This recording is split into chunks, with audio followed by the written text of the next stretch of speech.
اب بلا کسی تاخیر کے میں چاہتا ہوں کہ حضرت مولانا محمد نفیس صاحب تشریف لائیں اور اپنے مواعظ حسنہ سے ہم تمام سامعین کے قلوب کو محظوظ فرمائیں۔ ایک شعر پڑھتا ہوں۔ فٹ پاتھ پر پڑا تھا وہ بھوک سے مرا تھا، فٹ پاتھ پر پڑا تھا وہ بھوک سے مرا تھا، چادر اٹھا کے دیکھا تو سینے پہ یہ لکھا تھا، چادر اٹھا کے دیکھا تو سینے پہ یہ لکھا تھا، سارے جہاں سے اچھا ہندوستان ہمارا، سارے جہاں سے اچھا ہندوستان ہمارا۔ الرحمن الرحیم، اما بعد، وقت کم ہونے کی وجہ سے میں بلا تاخیر اپنے استاذ محترم حضرت مولانا حکیم اللہ صاحب کی دعائیں لیتے ہوئے میں اپنی بات شروع کرتا ہوں کہ باطل سے ڈرنے والے اے آسمان نہیں ہم، باطل سے ڈرنے والے اے آسمان نہیں ہم، 100 بار کر چکا ہے تو امتحان ہمارا، جب جب وطن کو خون کی ضرورت پڑی سب سے پہلے ہماری ہی گردن کٹی، اور ہم ہی سے کہتے ہیں اہل وطن یہ وطن ہے ہمارا تمہارا نہیں۔ اور ہمارا حال تو ہمیشہ یوں رہا کہ ہزاروں نفرتوں کے ساتھ تبسم کرتے ہیں اور چاہتوں سے تکلم کرتے ہیں، ہم سے پوچھتے ہیں وطن کی وفاداری کا ثبوت، جا کے انہیں بتاؤ اسی وطن کی مٹی سے ہم تیمم کرتے ہیں، جا کر انہیں بتاؤ اسی وطن کی مٹی سے ہم تیمم کرتے ہیں۔ حضرات،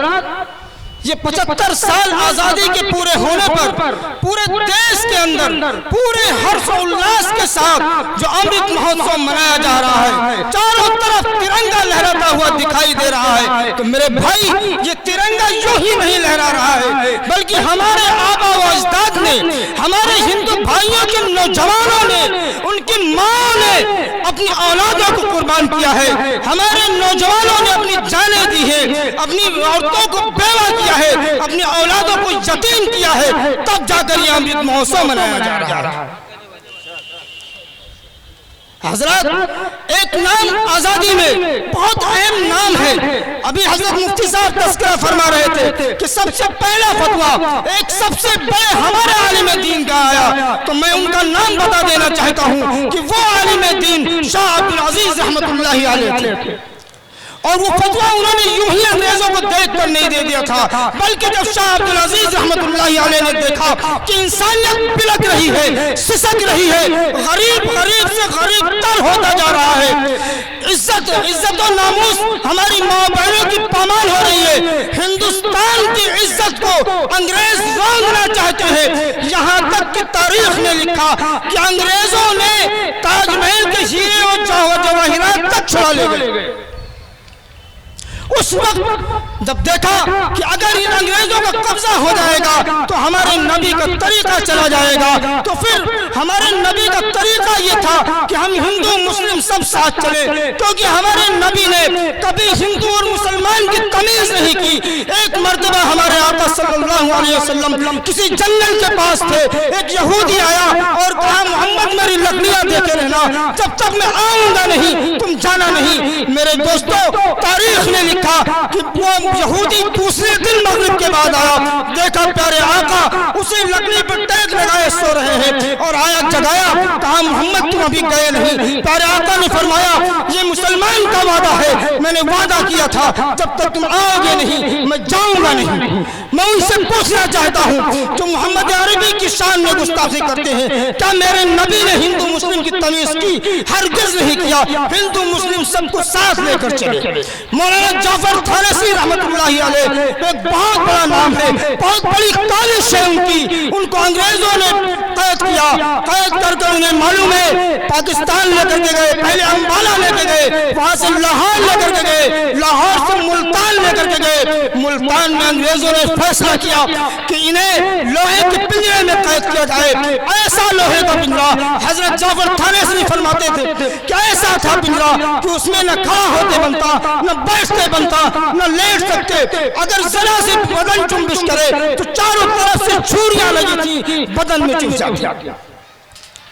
لاسٹ میں انگریزوں نے ان کے 3 بیٹوں کو بلایا، آپ لوہے کے پنجرے میں قید ہیں، بڑا بیٹا آپ کے سامنے آتا ہے اور کیسا ہے با، آپ کی یہ کیا حالت ہے؟ آپ کی پیشانی سے خون بہ رہا ہے، آپ کی کمر سے خون بہ رہا ہے، آپ کے ہاتھ سے خون بہ رہا ہے، آخر آپ اس پنجرے سے باہر تو نہیں آتے۔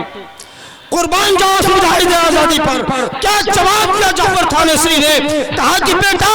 اگر جعفر زندہ رہا تو تم سے دنیا میں ملاقات کرے گا، اور اگر نہیں زندہ رہا دیش کے لیے قربان ہو گیا تو حوض کوثر پہ ملاقات ہوگی۔ ان نوجوانوں نے جان دے دی لیکن ہندوستان نہیں دیا۔ سلام ہے ان نوجوانوں کو جنہوں نے جان دی لیکن ہندوستان نہیں دیا۔ تاریخ نے لکھا ہے کہ جس وقت شاہ عبدالعزیز رحمت اللہ علیہ کا اور شیخ الہند رحمت اللہ علیہ کا جنازہ دیوبند لایا گیا، جب دیکھا گیا تو جنازے میں صرف ہڈیاں تھیں۔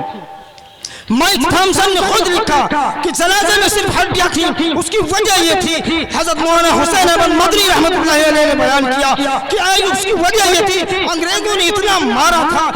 مارا تھا کہ آپ کے جسم میں کچھ نہیں بچا تھا سوائے ہڈیوں کے۔ مائک تھامسن نے خود لکھا کہ دلی کے ایک مقام پر وہ گیا تو اس نے جب اندر سے چیخ و پکار کی آواز سنی تو اندر جا کر مائک تھامسن نے دیکھا کہ 80 علماء کرام کے کپڑے اتارے جا چکے تھے۔ 80 علماء کرام ننگے بغیر کپڑے کے کھڑے تھے، اور نہ جانے کتنے علماء کو سور کی کھالوں میں لپیٹ کر تندور جل رہے تھے، اس میں جلا رہے تھے۔ سن لو میرے بھائیو، یہ دیش کتنی قربانیوں کے بعد آزاد ہوا ہے۔ مائک تھامسن نے خود لکھا، وپن چندرا ہمارے ہندو بھائی ہیں، وہ اپنی کتاب تمام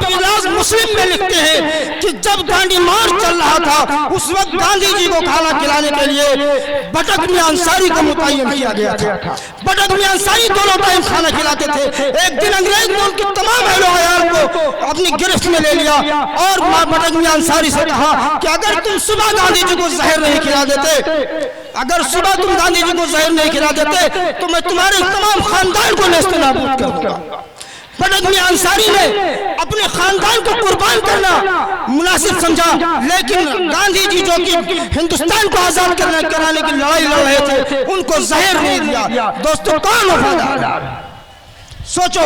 سب سے بڑا چندہ دیش کو آزاد کرانے میں جس نے دیا وہ میر عثمان حیدرآباد کی نظام ہے۔ آج کے لحاظ سے 7 کروڑ روپے دیے تھے ہندوستان کی آزادی کے لیے۔ یہ جو ترنگا آپ لہراتے ہو اس کو ڈیزائن کرنے والی اپنی بہن مسز سریا طیب جی ہیں، انہوں نے اس ترنگے کو ڈیزائن کیا۔ سب سے پہلے ترنگا جس نے لہرایا لال قلعہ کے اوپر اس کا نام ہے شاہ نواز خان، سب سے پہلے ترنگا جس نے لہرایا۔ اور میں بتاؤں کہ جب ڈانڈی مارچ چل رہا تھا اس وقت خان عبد الغفار خان نے یہ وعدہ کر لیا تھا گاندھی جی سے کہ ہم ہتھیار نہیں اٹھائیں گے۔ جلیانوالے باغ میں اکٹھا ہوئے، سارے ہتھیار رکھ دیا۔ تاریخ نے لکھا ہے کہ 2100 نابالغ بچے کھڑے تھے آگے اور پیچھے نوجوان کھڑے تھے جلیانوالے باغ میں۔ اگر یقین نہیں ابھی گوگل پہ ڈالو، وکیپیڈیا قصہ خوانی بازار ڈالو، ابھی تم کو وہ تصویر دکھے گی۔